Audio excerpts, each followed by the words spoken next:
Hello বন্ধুরা, welcome to new video. I hope সবাই ভালো আছো। তো বন্ধুরা, আজ একটা স্বাস্থ্যসম্মত, স্বাস্থ্যের পক্ষে খুবই উপকারী একটা রান্না করেছি, সেটাই শেয়ার করবো। এই দেখো, কুচিলা পাতা বা তেলাকুচি পাতা, এই পাতাগুলি আমাদের মুখে রুচি আনে এবং স্বাস্থ্যের পক্ষে খুবই ভালো। তো সেগুলি দিয়ে বড়া বানাবো। তার জন্য দেখো, ডাল চাল ভিজিয়ে রেখেছি, আতপ চাল আর মসুর ডাল ভিজিয়ে রাখলাম।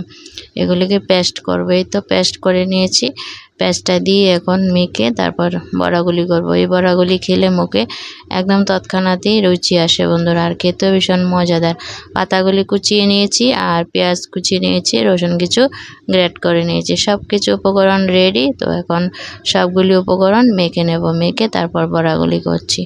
ডাল পেস্টটা দিয়ে ভালো করে সুন্দর করে মেখে নিচ্ছি। আর এখানে দেখো, পেস্টটার সাথে নিয়েছি লঙ্কা গুঁড়ো, হলুদ গুঁড়ো, লবণ। বন্ধুরা, সব কিছু উপকরণ একসাথে নিয়ে নিয়েছি। এখন ডাল চালের পেস্টটা দিয়ে মেখে নেব। ডাল চালের পেস্টটা দিয়ে একদম সুন্দর করে হাতে সাইজে মেখে নিয়েছি, দেখতেই পাচ্ছ। তো মাখাটা রেডি হয়ে গেছে, এখন বড়া ভাজার পালা। তো ডালের সাথে চালটা দেওয়াতে কি হয়েছে বলে তো, বড়াগুলি একদম কুরকুরে মুচমুচে হবে। তার জন্য ডালের সাথে অল্প চাল দিয়ে পেস্ট করে নিয়েছিলাম। তো কড়াতে তেল দিয়ে বসিয়ে রেখেছিলাম, তেলটা গরম হয়েছে দেখতে পাচ্ছ। বড়াগুলি দিয়ে দিচ্ছি এখন। তো গরম গরম ভেজে গরম ভাতের সাথে দুপুরে বেশ মজা করে খাওয়া হবে আর কি। আর এই পাতাগুলি খুবই উপকারী। তেলাকুচু পাতা বলো আর কুচিলা পাতা বলো, মুখের একদম রুচি আসে। ছোটোবেলায় যখন সর্দি কাশি জ্বর হতো, খেতেই চাইতাম না, মানে খেতে ইচ্ছে করতো না, তখন মা কুড়িয়ে এনে পাতাগুলি দিয়ে বড়া বানিয়ে দিত। এগুলি দিয়ে আবার শাকও করা যায়, যার যে ইচ্ছে বানিয়ে খেতে পারো।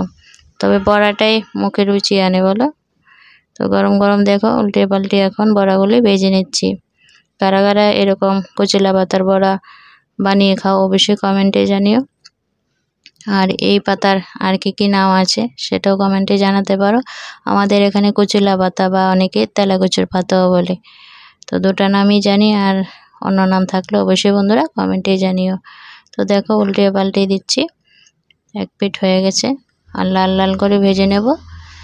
লাল লাল করে ভেজে একদম তুলে নিচ্ছি। থ্যাংক ইউ বন্ধুরা, ভিডিওটা দেখার জন্য থ্যাংক ইউ সো মাচ। এই তো প্রথম বড়াগুলি তুলে নিলাম, একদম লাল লাল হয়েছে, খেতে বেশ মজাদার টেস্টি হয়েছে। তো আবারও কিছু দিয়ে দিলাম। এভাবে করে সবগুলি বড়া আমি ভেজে তুলে নিচ্ছি বন্ধুরা। এই তো বড়া ভাজা হয়ে গেছে। বড়া ভাজার পর দেখো, কয়েকটা শুকনো লঙ্কা ভেজে নিয়েছি। বড়ার সাথে লঙ্কা ভাজি হলে খেতে ভীষণই ভালো লাগে। তো কার কার পছন্দ এরকম গরম গরম বড়া খেতে, অবশ্যই কমেন্টে জানিও। তাহলে বন্ধুরা, আজকে এই পর্যন্ত। ভালো লাগলে ভিডিওটা লাইক কমেন্ট শেয়ার করো। Thank you.